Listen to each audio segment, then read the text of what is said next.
British Advanced Pain Clinic, Noppimayam Surgery Duram. For appointments 9155515563. Hi guys, welcome to I dream. నా పేరు Chanakya. And నేను ఇప్పుడైతే చెప్పబోయే topic ఏంటంటే, సో చాలామంది కూడా ఇన్వెస్ట్మెంట్ చేసుకోవాలనుకుంటారు. సో ఒక 10 సంవత్సరాల వరకు ఇన్వెస్ట్మెంట్ చేసుకునే ఆప్షన్ ఎవరి దగ్గరైనా ఉందంటే, ఆ తర్వాత నుంచి మనం కొంత అమౌంట్, ఫర్ ఎగ్జాంపుల్ ఒక 50,000 ఇన్వెస్ట్మెంట్ అంటే రిటర్న్స్ రావాలని మనం ఎక్స్పెక్ట్ చేస్తున్నాం. మరి వీటికి సంబంధించి ఏదైనా కానీ ఇన్వెస్ట్ చేస్తే మనకి అంత అమౌంట్ వచ్చే అవకాశాలు ఉన్నాయా అనే వాటి గురించి ఇప్పుడు మనతో పాటు మాట్లాడడానికి so personal financial advisor Vijay Karnam గారు ఉన్నారు. మరి ఆయన అడిగి తెలుసుకుందాం. Hi sir. హలో అండి. సార్, ఒక 10 ఇయర్స్ టైం ఉంది. మరి ఈ 10 ఇయర్స్ ఇన్వెస్ట్ చేసుకుంటూ వెళ్ళగలుగుతాం, కానీ ఆ తర్వాత నాకైతే ఒక 50,000 అమౌంట్ అనేది రిటర్న్స్ రావాలి. సో దీనికి తగ్గట్టు మీ దగ్గర ఏదైనా ప్లాన్ ఉందా? మీరు అడిగినట్లుగానే మనల్ని రెగ్యులర్గా అడిగే వాళ్ళు ఏమంటారు అంటే, సార్ నా దగ్గర లంసమ్ ఇన్వెస్ట్మెంట్స్ లేవు, 10 lakhs లేవు, 20 lakhs లేవు, 50 lakhs లేవు, 1 CR లేదు. మీరు ఏదో 1 CR పెడితే 70,000 వస్తుంది అంటున్నారు, అదంతా బాగానే ఉంది, కానీ 1 CR మా దగ్గర లేవు అని చాలామంది చెప్పారు మా దగ్గర. ఎందుకంటే ఇప్పుడు ప్రెసెంట్ నార్మల్గా జాబ్ చేసుకునే వాళ్ళ దగ్గర లంసమ్ అమౌంట్ ఏమి ఉండదు. అవునండి. మంత్లీ కొంచెం కొంచెం ఇన్వెస్ట్మెంట్ చేసుకుంటూ వెళ్ళిపోగలుగుతారు. అవును. అలాంటి వాళ్ళ కోసమే ప్రత్యేకంగా డెఫినెట్గా అండి. అంటే 1 CR పెడితేనే వాళ్ళకి 70,000 రిటర్న్స్ వస్తాయని కాదు, అది ఒక అప్రోచ్ అంతే. అది ఉండడం వల్ల క్యాపిటల్ ప్రొటెక్షన్ అవుతుంది, అప్రిసియేషన్ అవుతుంది యూజింగ్ ఎస్టీపీ. అది మనం లాస్ట్ టైం మనం డిస్కస్ చేసాము. ఈ ప్లాన్లో ఎట్లాగా మనం ఏ అప్రోచ్ తీసుకోవాలి అంటే, ఓన్లీ ఎస్ఐపీస్ చేసుకుంటాము, లంసమ్ ఇన్వెస్ట్మెంట్స్ ఏం చేయము, కానీ 10 years వరకు మాత్రమే ఎస్ఐపీ చేసుకుంటాం. అంటే ఫర్ సపోజ్ ఎవరైనా ఒక పర్సన్ ఒక 45 years కానీ ఒక 50 years కానీ ఉన్నారు, ఓన్లీ నెక్స్ట్ 10 years మాత్రమే పని చేస్తారు, కానీ 10 years తర్వాత వాళ్ళకి రెగ్యులర్ ఇన్కమ్ కావాలి, డెఫినెట్గా కావాలి. అది ఎంత అంటే, ఇప్పుడు మీరు అనుకున్న ఎగ్జాంపుల్ 50,000 ఎగ్జాంపుల్ మనం తీసుకుని నేను ఒక క్యాలిక్యులేషన్ చేసుకున్నాను. ఇక్కడ మనము బ్యాక్ క్యాలిక్యులేషన్ చేస్తారండి ఎప్పుడైనా కానీ. మీ రిక్వైర్మెంట్ 50,000 అన్నారు కదా, 50,000కి లంసమ్ అమౌంట్ ఎంత ఉండాలి, అదొక స్టెప్.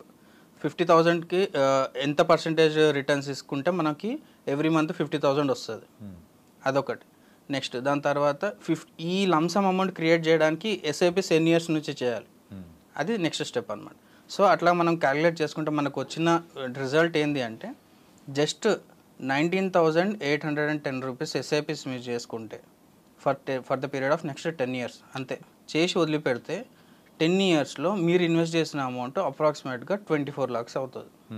కానీ మీరు దాని నుంచి రిటర్న్స్ ఎంత వచ్చిండొచ్చు అనుకుంటే, మన 15% రిటర్న్స్ తీసుకుంటే అప్రాక్సిమేట్గా 50 lakhs మీకు కార్పస్ జమ అవుతుంది. ఓకే, జస్ట్ 10 years, నేను 20 years అనట్లేదు, 15 years అనట్లేదు. మీరు ఈ 50 lakhs నుంచి ఎవ్రీ మంత్ 50,000 మీరు విత్డ్రాల్ చేసుకోవచ్చు.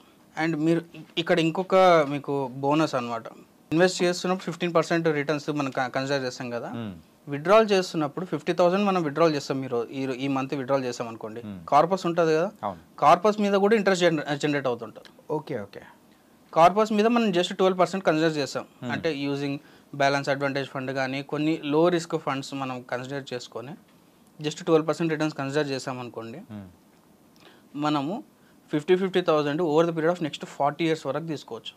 40 years వరకు తీసుకుంటే గెస్ చేయగలుగుతారు మీరు అసలు ఎంత అమౌంట్ విత్డ్రాల్ చేస్తారో? లేదు, చెప్పండి.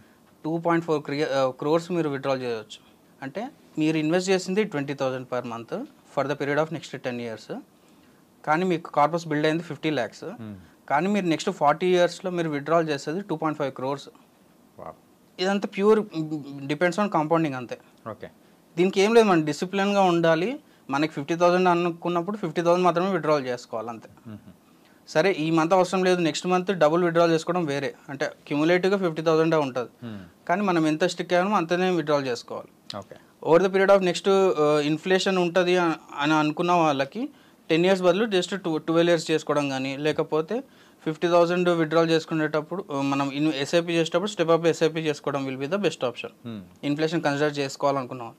లేదు, కొంతమందికి రిటైర్ అయిన తర్వాత ఖర్చులు ఎక్కువగా ఉండవు, మాకు ఆల్రెడీ అంతా సెటిల్ అయిపోయింది, జస్ట్ 50,000 విల్ బి ఇనఫ్ అనుకుంటే just 20,000 SIP for the period of 10 years best solution అనమాట. యా, ఈ యొక్క లెక్క అనేది మరొకసారి చెప్తారా? ఏంటంటే 19,810 రూపీస్ అనేది కూడా మనము over the period of 10 years investment చేసుకుంటూ వెళ్తే అప్రాక్సిమేట్లీ టోటల్గా 24 lakhs అంటే 25 lakhs అవుతుంది. హా, 25 lakhs అంటే అప్పుడు 10 అంటే 11th ఇయర్ నుంచి మనము ఒక 50,000 అనేది డ్రా చేసుకుంటూ వెళ్ళిపోవచ్చు. అవునండి. ఓకే.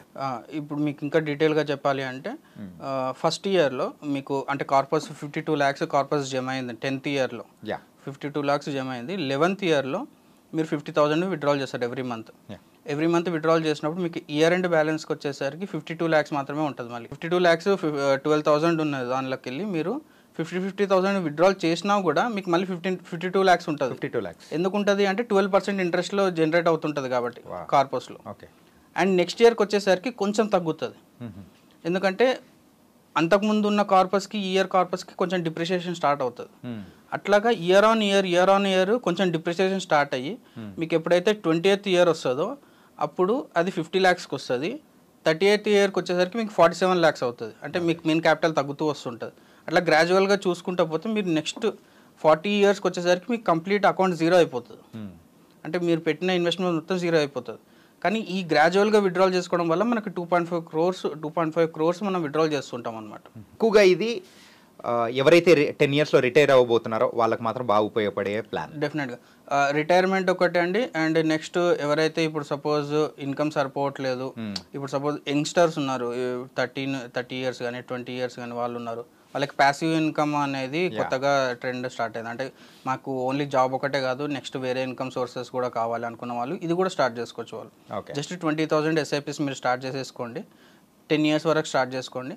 11th ఇయర్ నుంచి మీరు 50,000 విత్డ్రాల్ చేసుకుంటారు. అంటే మీకు ఒకవేళ జాబ్లో ఏదైనా ఇష్యూ వచ్చినా కానీ, లేకపోతే నెక్స్ట్ ఇంకా ఏదైనా ఎడ్యుకేషన్ చేసుకోవాలనుకున్నా కానీ, లేకపోతే ఫ్యామిలీ రిలేటెడ్ ఏదైనా ఎక్స్పెన్సెస్ ఉన్నా కానీ ఈ 50,000తో వాళ్ళు గ్రాడ్యువల్గా తీసేసుకోవచ్చు. అంటే ఒక ప్రాపర్టీ రెంట్ లాగా మీరు క్రియేట్ చేసుకోవచ్చు. ఓకే. ఇప్పుడు మనము ఇల్లే తీసుకొని ఇల్లుని రెంట్కి ఇచ్చే దానిలోకి వెళ్ళి అమౌంట్ తీయాల్సిన అవసరం లేదు.